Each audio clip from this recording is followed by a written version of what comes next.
All right, everybody, welcome back. Just a quick announcement. We have Threat Hunting CTF right now starting in Lockpicking Village. And right now we're going to listen to Marcus Richerson speaking on Tales from the Lockpicking Village. Let's give him a warm welcome.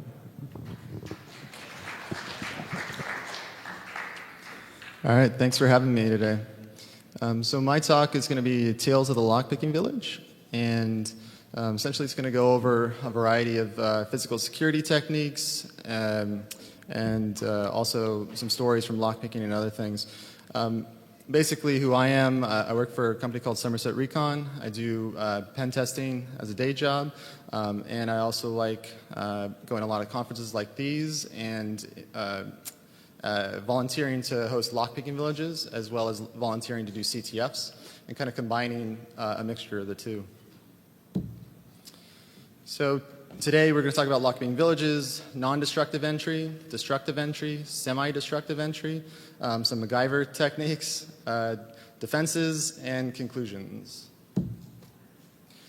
So you might have seen a lockpicking village. There's one here at LayerOne. They often kind of have tables with a lot of locks set out.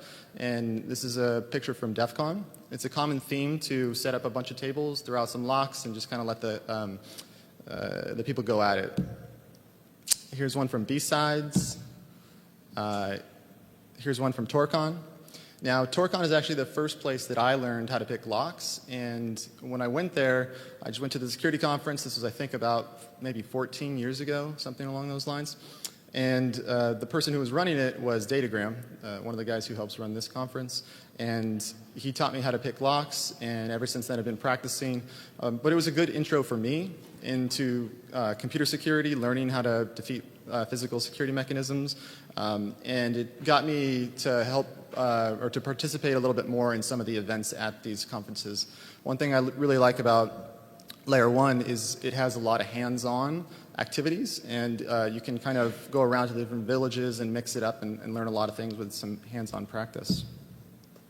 So some of the events that I've helped host, I've done over approximately 40 events over 8 years, and the people who I've been teaching have been anywhere from 5 years old all the way up to 91 years old. And the smallest event that I did was about 15 participants, and the largest event that I did had about 900 participants, meaning actually 900. In this particular case, it was a STEAM event, science, technology, education, arts, and mathematics. And kids ranged from elementary to high school. And they kind of just ran in, and were just throwing handcuffs on and said, let's do this. So it was quite a challenge. But one of the things that I think, is nice about lockpicking is, any age, kind of any ability can come and they can solve challenges and have fun. The median local event participation that I usually do is about 35 people for about 3 hours. I feel like that's kind of a good window of time. For the conference events that I've done, it's been about 115 participants median, as well as about 16 hours, and it usually runs for 2 days, similar to a conference like this. Now, when I first started, I utilized a very similar strategy in my lockpicking village, was to have locks on the table. I had about 12 on my first go, and just kind of let people go after it. Now, one of the challenges with that is some people would come, they say, I don't have picks. I've never done this before, kind of thing. So I tend to adapt my strategy.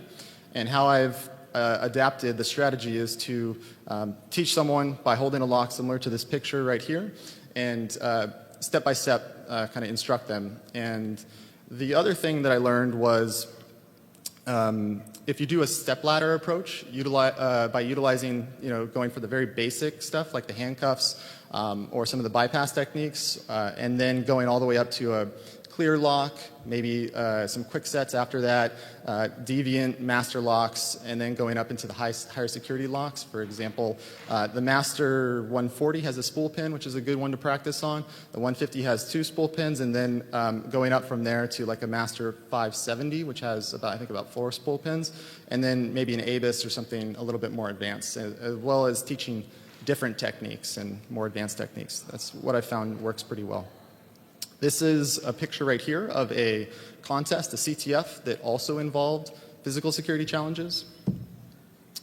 You Here's an example of a scoreboard. You can tell that there's a lot of different challenges. They range from crypto, reverse engineering, digital forensics, and then on the left-hand side there's the physical security category. If you guys have participated in the CTF here, I'm helping host it along with Tom, some of the guys from Qualcomm, George, another Tom, and we have a physical security category, so feel free to come check it out if you have time. So this is a scoreboard picture right here from one of the Torcon CTF that we helped out with, and the Lockpicking Village is number one. They helped host the Lockpicking Village at Torcon, and they did very well as they should. Neg9, this is a funny story, they are a really well-known CTF team, and their first time ever doing physical, or maybe not first time ever doing physical security challenges, but probably not quite as experienced as the Lockpicking Village, and they ended up trying to social engineer their way into flags by asking me to give them the flag, and the technique that I was utilizing at the time was to, as soon as you solved the challenge, I had a piece of paper I would rip out, give you the flag, you'd put it on the scoreboard, and they were unsuccessful, but I commend their efforts. So here's our kind of Lockpicking Village that we're helping do. As you can see, there's a variety of challenges, easy going from a TSA to a safe lock to kind of a master decoding technique there.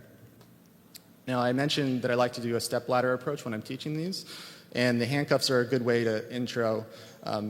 Now, when I've done the last, maybe 10, I don't think there's been a single person not to solve the more basic versions of the handcuffs. So I have, about a 99% success rate, which is, fun for people who are doing it. And I start with a clear one. Then after that, I go to the easier handcuff, just kind of left to right here. And it gets a little bit harder. The keyway is a little bit smaller, a little bit more technical, all the way up to the far right one. Now, there's another, let me actually, video here. So you can see that for this video, they are utilizing the picking technique. You can pick handcuffs, and you can also shim them. Picking has a nice trade-off to it in the sense that you can pick the dual locking mechanism that it has, and you can also pick it regular. You get pretty low damage to the tooling, as well as people don't get stuck. So I've had experience where people have shimmed it, where you take a shim and you put it into the handcuff and slide the teeth out. And I've had people actually get kind of stuck and kind of maybe almost freak out a little bit. So I tend to only teach that to a select handful of people, and I go with the picking technique first.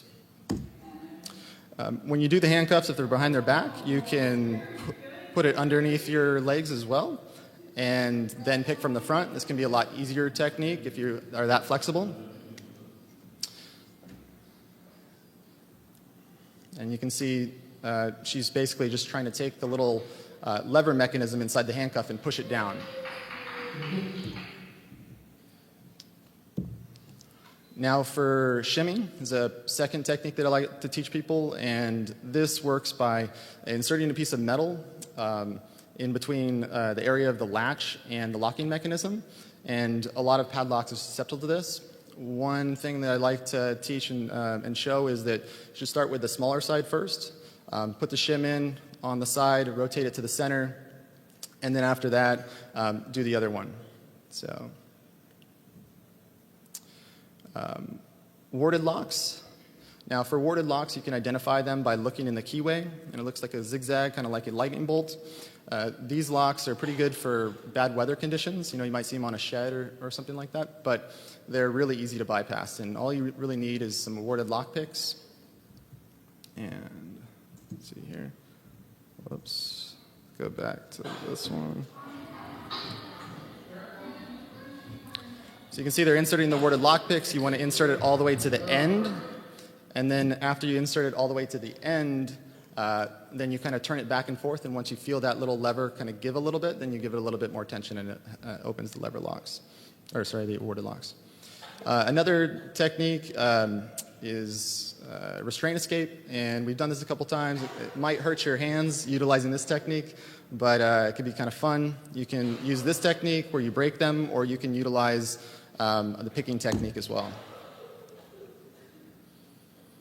So you can tell I'm putting my hands together, and I'm utilizing the leverage of my hands and my arms here to break the zip ties. If it's behind your back, you can also try to find a sharp edge to saw it on. The duct tape also is restraint escape, works in a similar fashion, except I tried this out at a conference that I was helping run for the Lockpicking Village, and people got a lot of hair removed, and I stopped teaching that technique. But if you do want to know how to do it, I can show you how to do it.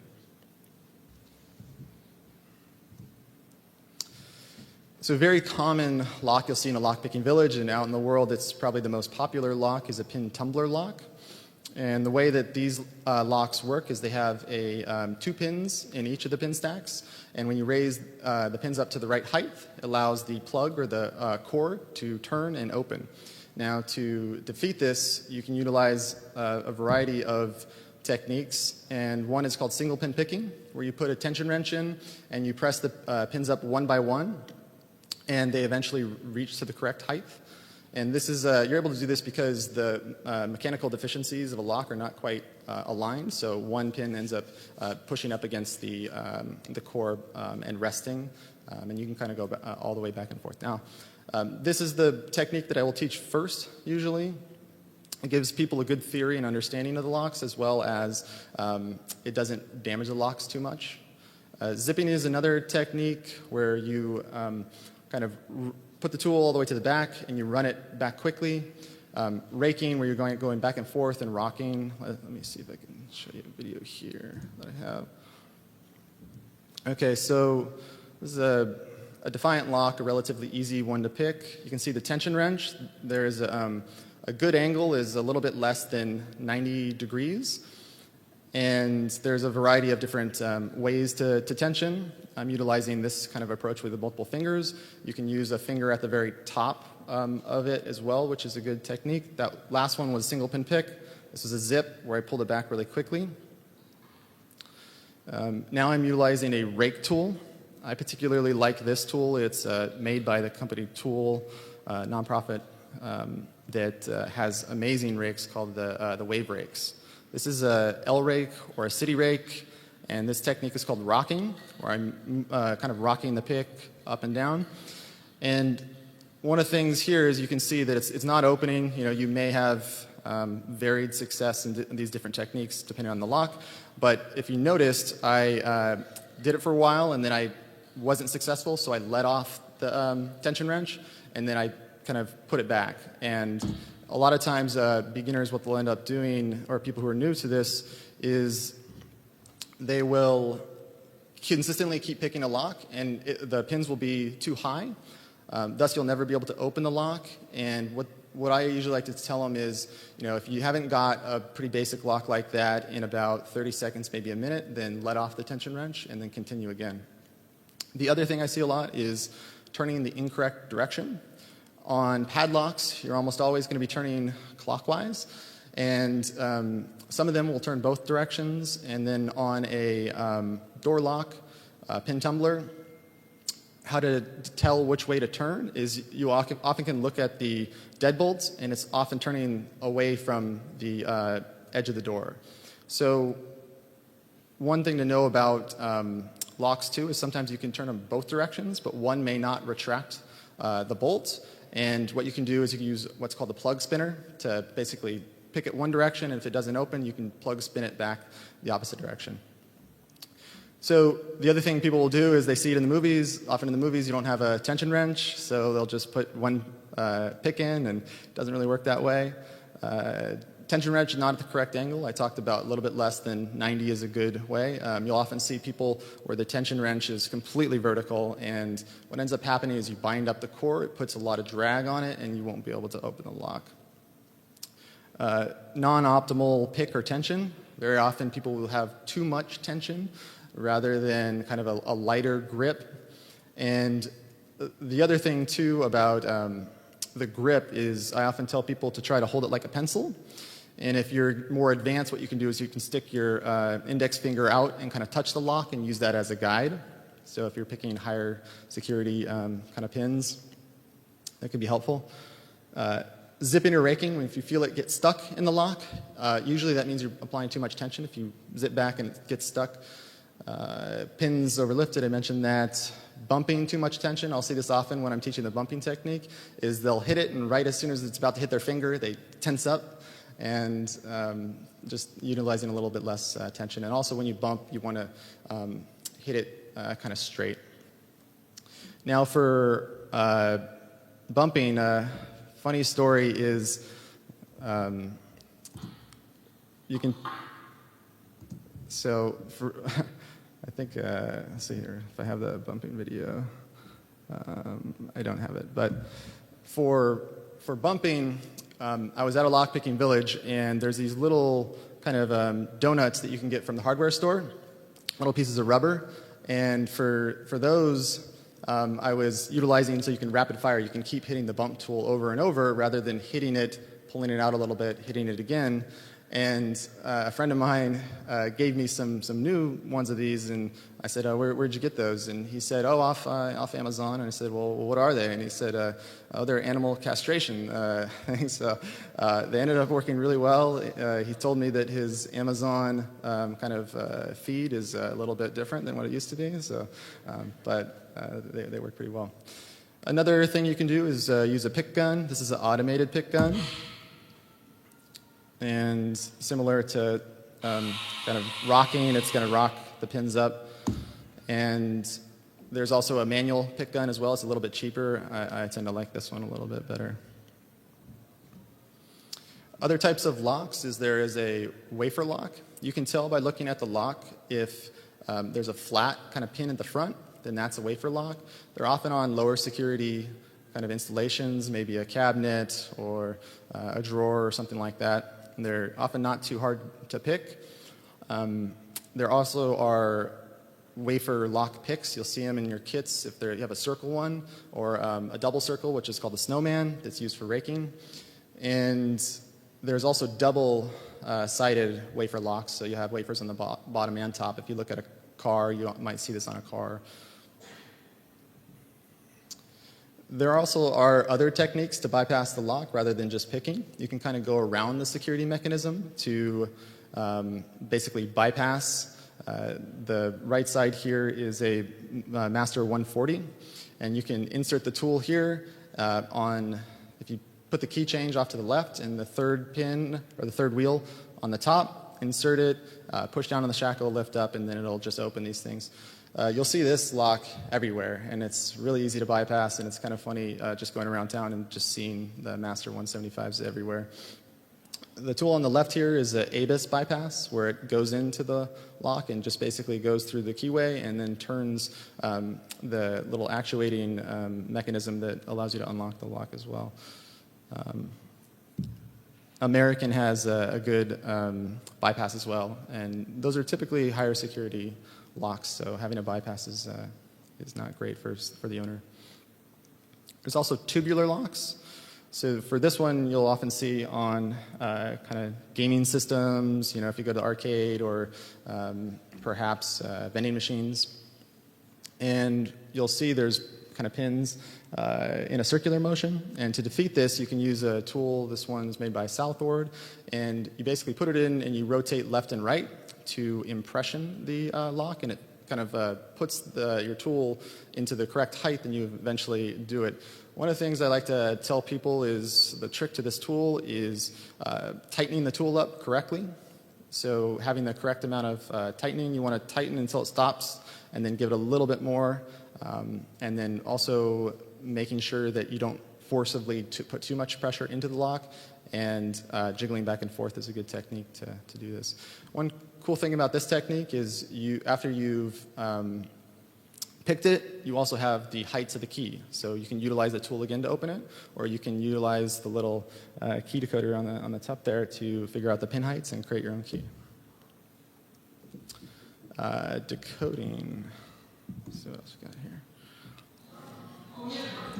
So this technique is called, before I get to decoding, this technique is called overlifting. And you're basically lifting the pins all the way out, both the key pin and the driver pin all the way out of the cylinder, and then you can turn the lock.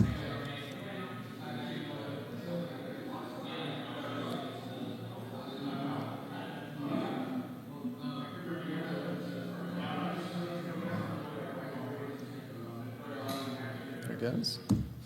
So the real key to utilizing this tool is to make sure that it's correctly oriented in the lock directly under the pins. A lot of people will put it too far back, too far forward, and that can help in utilizing this tool.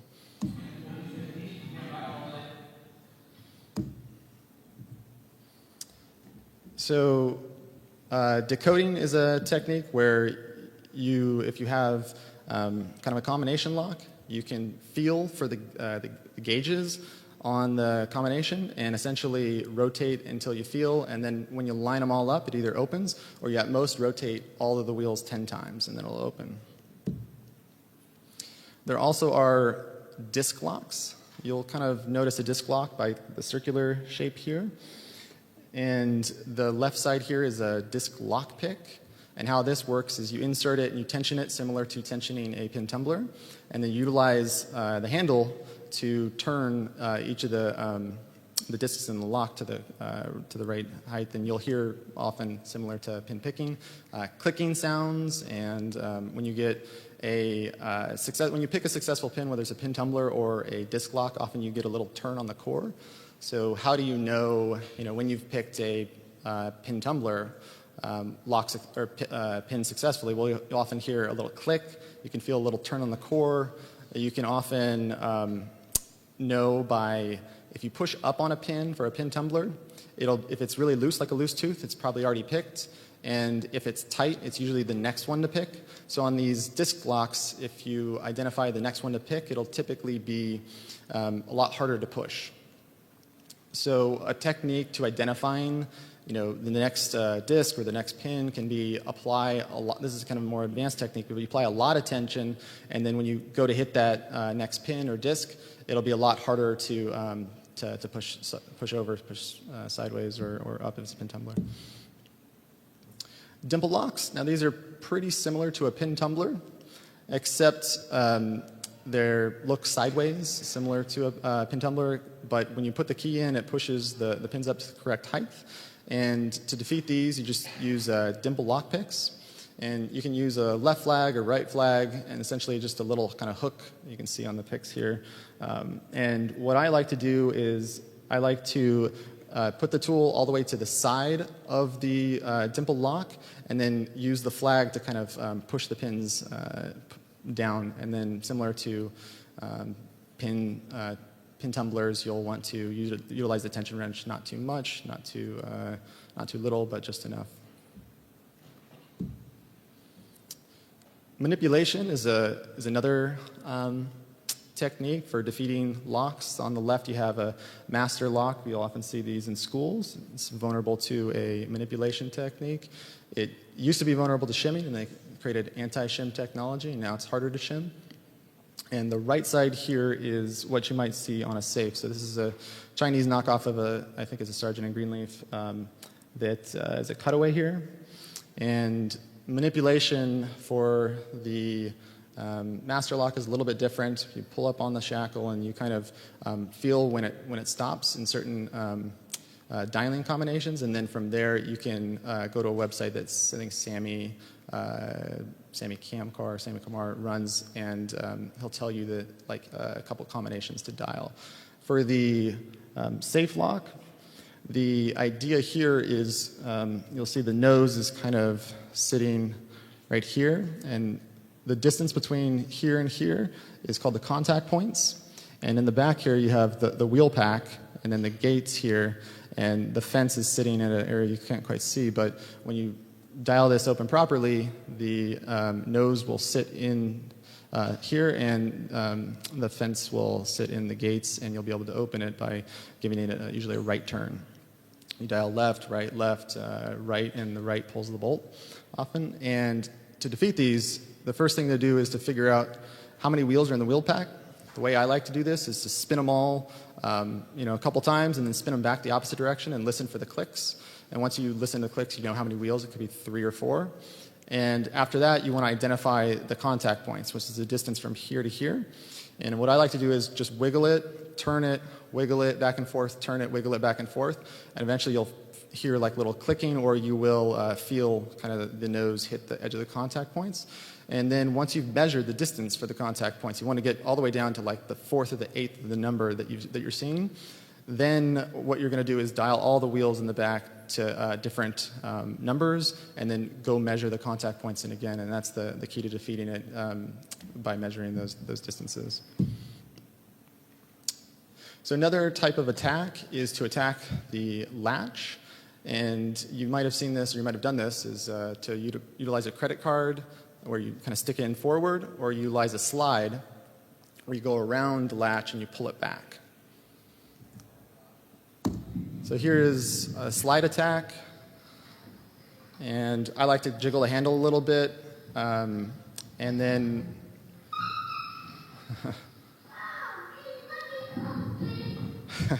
so that was my nephew. He's 2. He's pretty excited I was able to open it. But one trick to that is, as soon as you've kind of got the latch, you want to keep the slide there. Because if you pull it back and you haven't opened the door, then it won't be able to open. And then the other technique is to not pull too hard on the door. When you're kind of doing it, you might put a lot of tension between the latch and the door. This is decoding. I mentioned this before, but here's kind of how to do it. You can tell he's feeling around for the little gauges. And once he feels it, the tool sinks in just a little bit more. I can feel the edges, and I'll line them all up. The tool he's using is called a decoder. You can buy all of these tools online.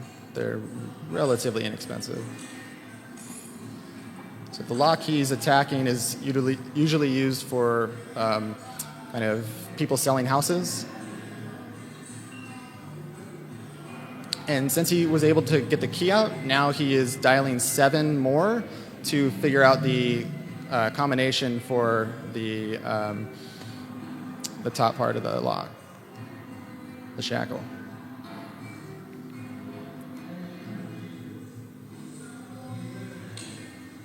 There you go. There's another type of attack that's called the under door attack. Now, for the under door attack, you have to have an under door tool, and you reach under the door, and then you pull it back up so it hits the door. And then from here, you're going to want to swing it sideways so it rests on top of the handle. And then you pull a little cord, and that pulls the handle down. It's very common that even higher security installations will have a little gap under the door, and per a lot of fire code, the handles have to be at a certain height, and also you have to have a handle as well, so you'll often see this as a common vulnerability. The impressioning attack or key duplication attack, if you get someone's key or you take a picture of a key and you know the bidding, you can create another key. And for impressioning, the way that this works is these are my files here, and they are number 4, I think, and you'll want to take the blank and put it in and push it really, really hard to the right, jiggle it up and down, and I'll put a little mark there. You can use a little magnifying glass and perhaps a light to identify the little dot that gets put on the key. And you can do it both ways as well, to the left, to the right, and then you file it down, and once you've filed it down to the correct height, it won't create any more marks, and then you can create a key utilizing this technique. Often takes a while, especially if you haven't practiced it a lot, but it can be a really valuable attack in the sense that you have a key now to enter. And you don't necessarily need a lot of time with the lock. You can go and jiggle a key, a couple seconds, and then walk away, go back, jiggle it a little bit more. So in intervals, you can attack the lock with a minimal amount of time touching the lock. For cars, you can use a Slim Jim. People are often familiar with this tool, but it goes usually between the window and the door, and you kind of pull up a little lever that attaches to the locking mechanism, and it opens the lock. The reach tools, you can go in from the top of the window or between the door. You can even go from an open window to across the car and push the unlock button on the other side. To do this, often you'll want to use an air wedge, a little pump that kind of can build you a little bit of space in between these gaps, or a wedge, just a little piece of plastic that you can kind of like slam in there to get yourself a little bit more room. There's also a vertical lock grabber where you can go through a window or a section, and then the little locks that have the lever on the top that you can grab onto and pull up are often vulnerable to this. So we had a couple lockpicking trainings where we were doing this. This is a technique where the window's open. When I'm teaching this technique, I like to start with the window pretty wide and then go further down and further, or make the window smaller and smaller. You can see I'm using the air pump here to blow up a section between the door, and then I'm going to use a reach tool to go in and hit the side of the door here with a little unlock button.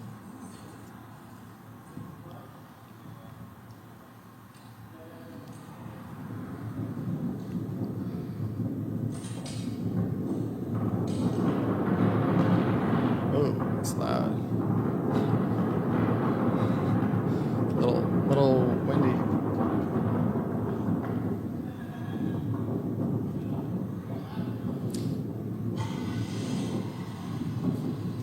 So for this kind of lockpicking village, what we did was we had a car that the ignition, we pulled the pins out of the ignition, and you can just use it to attack with a screwdriver. Often what criminals will do is after they utilize a technique such as a Slim Jim or a reach tool, they'll get in and they'll pull out the ignition system. And once you've pulled the ignition, you can usually use a screwdriver or a pair of pliers to turn the ignition. It's a pretty common attack.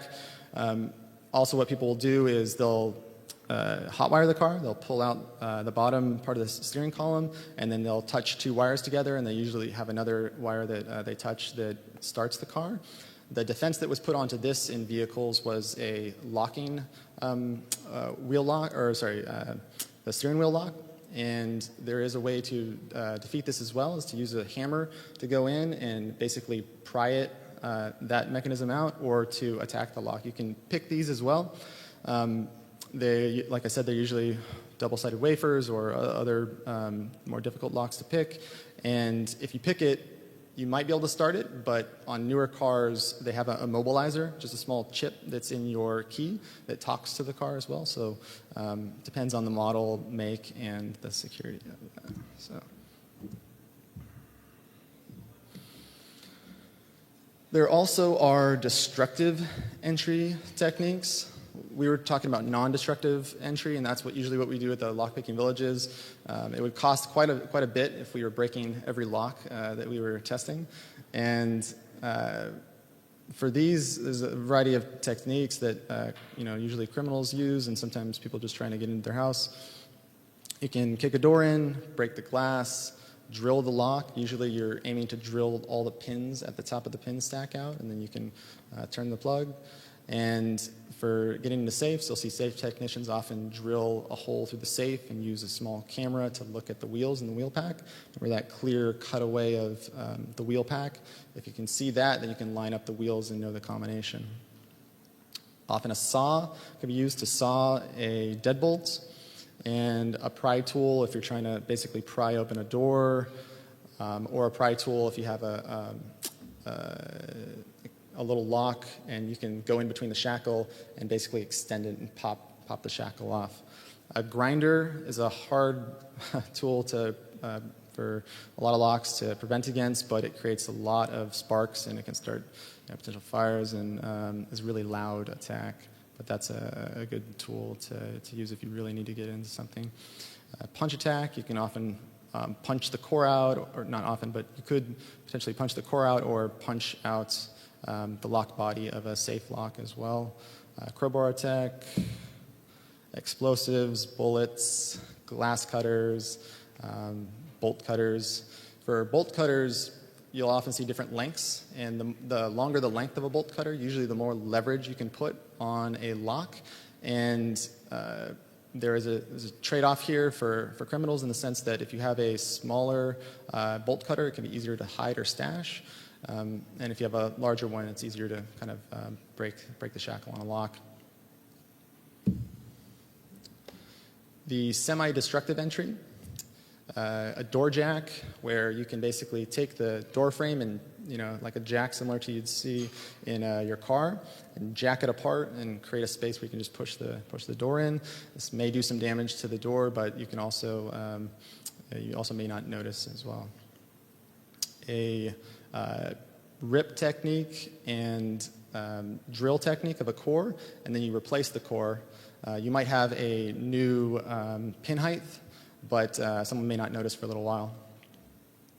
Another thing is to drill a safe and then patch the hole afterwards.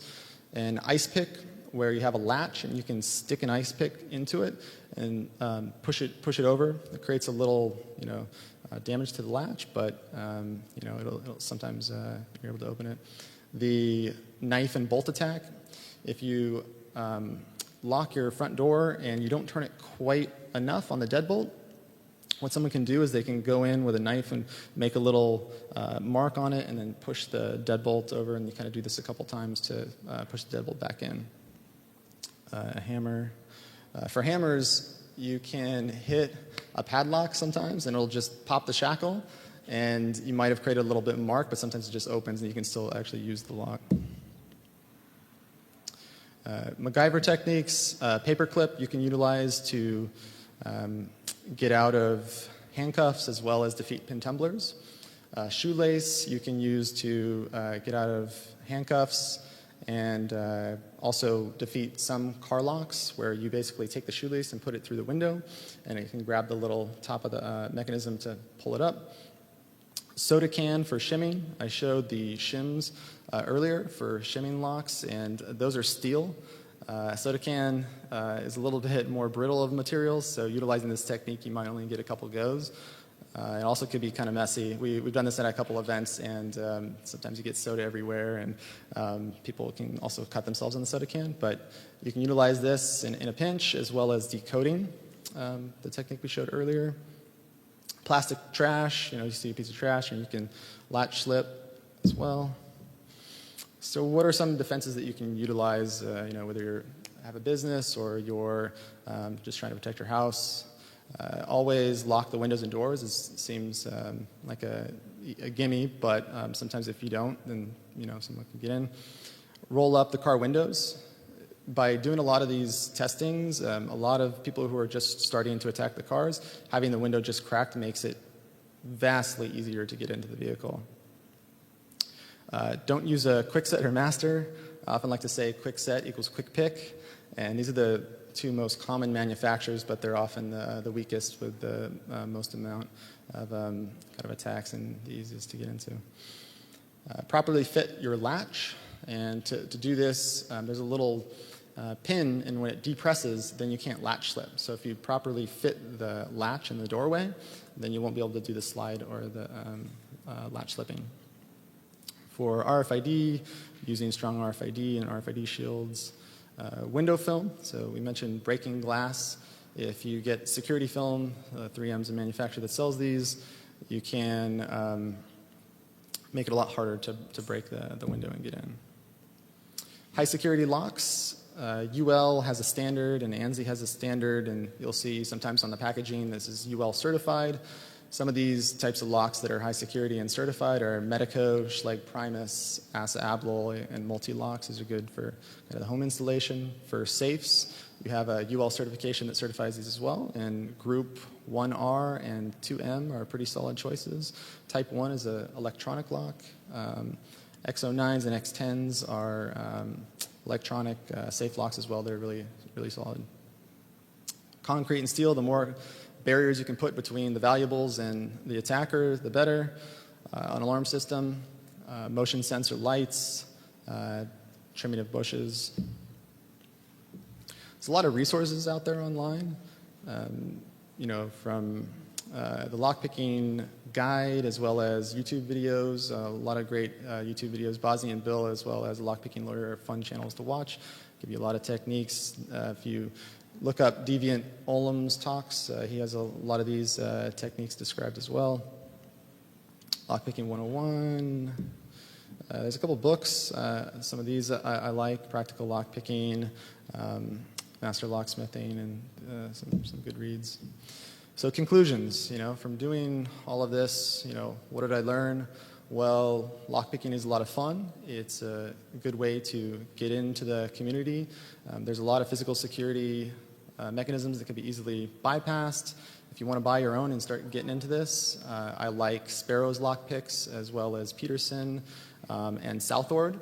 For running a lockpicking village, I recommend getting picks and having locks and kind of showing people how to do it, whether it's whatever medium you might choose.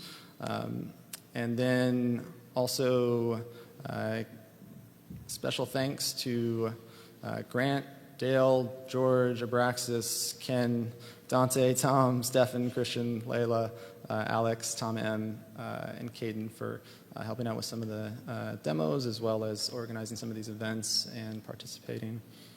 That's it. Thank you very much.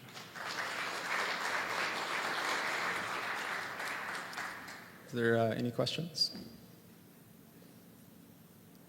Yeah. What was the context under when you were teaching kids the lockpick? What was the event? So the event was a science and technology event. There was a bunch of elementaries and high schools that kind of came together, and it was at a big fairground, and they would come and different businesses would have like a little table like this, and each one had a kind of different demo, and they could get some hands-on and play with different things. There was wood making and flying drones and all this kind of stuff to spark interest, and I had a lockpicking table there, and it's kind of funny. It was one of the more popular tables and one of the more rambunctious tables as well. The kids were actually taking handcuffs and putting them on teachers, and then they would go and run around with the locks, and they were actually able to get quite a few locks. So in my experience, what a first timer will typically get through, they'll get through the handcuffs, the shims, the clear pin tumblers, and they might get a couple other quick sets, as well as possibly the one spool pin. And then coming a couple times, more experience gets you higher into those higher security stuff. So any other questions? No? All right, well, thank you.